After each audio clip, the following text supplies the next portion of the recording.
Durante la Segunda Guerra Mundial, una de las etapas más oscuras y sangrientas de la humanidad, donde millones de soldados desaparecieron sin dejar rastro y el valor se confundía con la desesperación, un hombre rompió todas las reglas, solo para cumplir una promesa.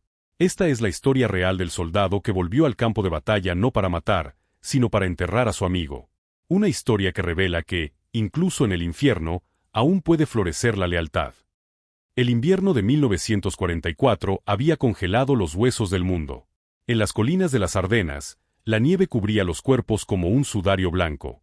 Cada paso se hundía en el barro, cada aliento era una nube de vida tratando de no extinguirse. Entre esos hombres exhaustos marchaba Thomas Miller, un joven de rostro cansado y mirada vacía. A su lado, siempre, Daniel Harris, su hermano de alma. Se conocían desde niños. Jugaban a construir fuertes en el bosque y soñaban con ser héroes algún día. Nunca imaginaron que un día estarían en uno real, solo que hecho de sangre y miedo. Compartían todo, las cartas de caza, las risas breves, el último trozo de pan. En medio del caos, eran lo único que recordaba a Hogar. Antes de una misión, Daniel le entregó su medalla de San Cristóbal. Si no vuelvo, la entierras conmigo. Promételo. Thomas asintió sin pensarlo. Era una promesa, y las promesas, incluso en la guerra, se cumplen. El ataque comenzó al amanecer. El cielo rugió como si el mundo se partiera en dos. El batallón fue rodeado, el fuego enemigo caía sin descanso. Thomas y Daniel corrían entre los cráteres, arrastrándose entre cuerpos y humo. Hasta que una explosión los separó. Thomas cayó, aturdido, con los oídos zumbando.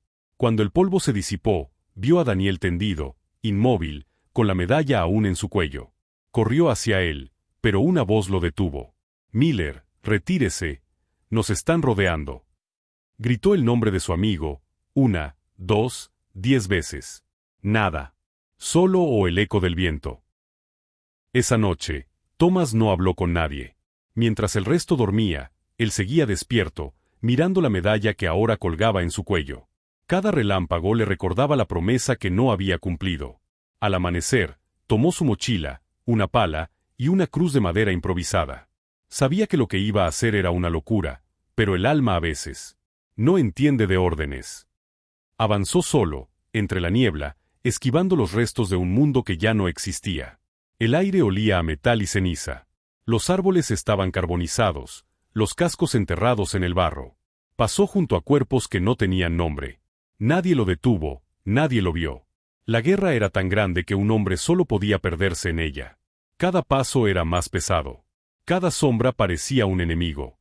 Pero él seguía, con la cruz en la mano, guiado por un solo pensamiento: cumplir su palabra. Horas después, lo encontró. Allí estaba Daniel, cubierto por una capa de nieve, el rostro sereno, casi en paz. Thomas cayó de rodillas. El tiempo pareció detenerse. No lloró, no podía. Solo acarició su rostro y murmuró con voz quebrada: te lo prometí, hermano. Y aquí estoy. Cavó con las manos al principio. El suelo estaba helado, pero no le importó. Siguió cavando, como si cada palada lo acercara un poco más al perdón. Cuando terminó, colocó la medalla en su pecho y la cruz sobre la tumba. El amanecer tiñó el cielo de gris dorado. El viento soplaba entre los cascos y las ramas secas. Thomas permaneció allí un rato más, sin decir palabra. La guerra seguía rugiendo a lo lejos, pero por primera vez, él no escuchaba disparos, solo silencio. Dejó su fusil a un lado. Miró el horizonte y susurró: volveré algún día, y cuando lo haga, que el mundo ya no tenga guerras. Horas después, fue encontrado por su pelotón. Lo arrestaron por abandonar su puesto, pero nadie dijo una palabra. El comandante, al verlo cubierto de barro y con la cruz vacía en las manos, simplemente bajó la mirada. En medio del campo, entre ruinas y humo, un soldado había hecho algo que la guerra había olvidado: honrar la humanidad. Años más tarde, un grupo de arqueólogos halló la tumba. Una simple cruz, una chapa con el nombre de Harris, y una medalla de San Cristóbal oxidada por el tiempo.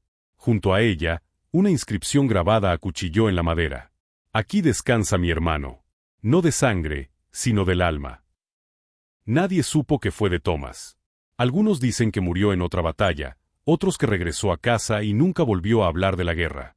Pero su historia quedó viva, contada en voz baja por los pocos que lo conocieron. porque incluso en el infierno más cruel, hay hombres que deciden volver solo para cumplir una promesa. La Segunda Guerra Mundial dejó millones de nombres grabados en piedra. Pero entre ellos, algunos nunca buscaron gloria ni medallas, solo paz. Esta es una historia de honor, de amistad y de amor más allá del miedo. Porque la guerra puede destruirlo todo, menos un corazón que aún recuerda por qué luchó.